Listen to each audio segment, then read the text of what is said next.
So now we're going to have a look at the results page of ConVert, and you will see here we have a graphic which measures some sustainability indicators, and then lower down the page, which we'll scroll in a moment, we have some specific results.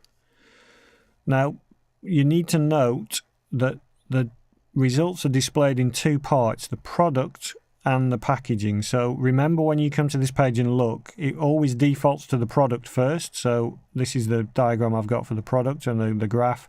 If I click packaging, you will see I get a very different graph with different indicators on. So just be aware that we always look at product first.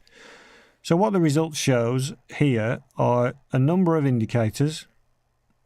And if we just mention each of these, supply chain logistics, so that is the impact of the delivery of all the materials to your manufacturing facility.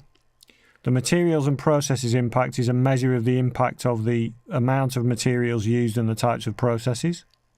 The end of life is an indicator of how sustainable your recycling, reuse, recovery, whichever system you specified is.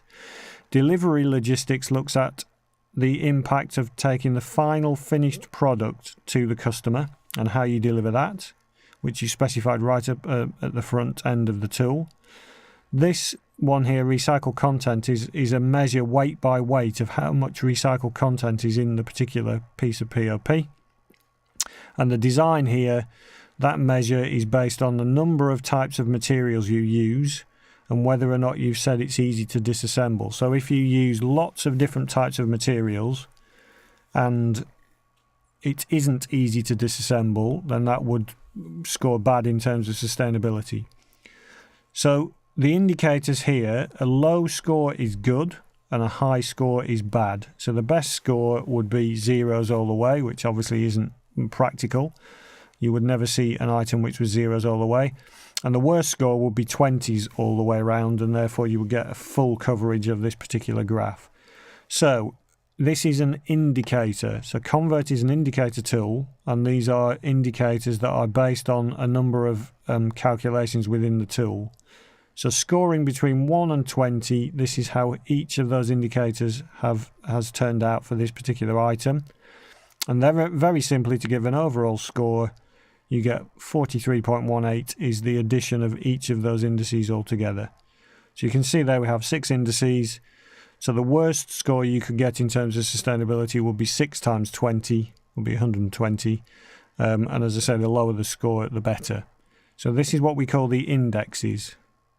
Now below these, if we scroll down a little further, you have some more quantitative results. So you have the specific weight of the product, the unit volume of the product. Then we have a set of information on carbon. So the carbon footprint embedded in the processes and the materials, the carbon footprint from transporting the product, and the carbon footprint from using the product, all in kilograms per year. And as you would expect, this particular product that we're testing here had no energy use and therefore has a zero carbon footprint in use. ConVert also shows water footprint. So within the data held within the tool, we have information on the water footprint of materials and processes. So this shows an overall water footprint of over 1,000 litres. And again, that's per use of product. So if you, not particularly in this case, but in the packaging case, when we look at that, if you've said you're going to reuse packaging a number of times, this particular footprint would reduce each time there was a reuse.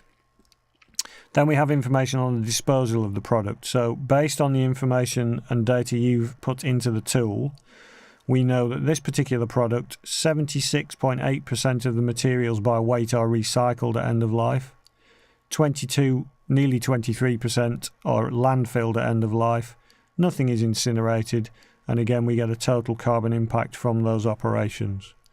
The expected life of the product is here, which you have inputted in the tool yourself earlier on.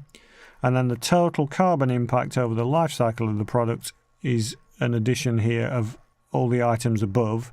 It does take into account the number of years the product is used for, or the number of months the product is used for.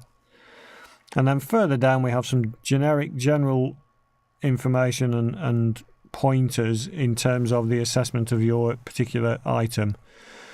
So if you look here, there's an assessment of recyclability, and we will see here that it says your product contains 3 types of materials. You've indicated that it is not easy to disassemble, so it's likely that these materials will not be recycled. Can you make disassembly easier by considering types of fixings, etc.?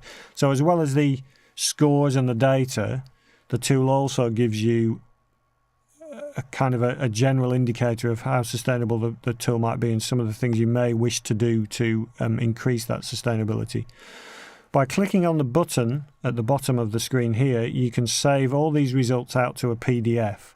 So this allows you to create a PDF file of this particular page, which you can then send to customers or to other people within your company who won't have to log into the ConVert tool to be able to see the results. You can send that on to them.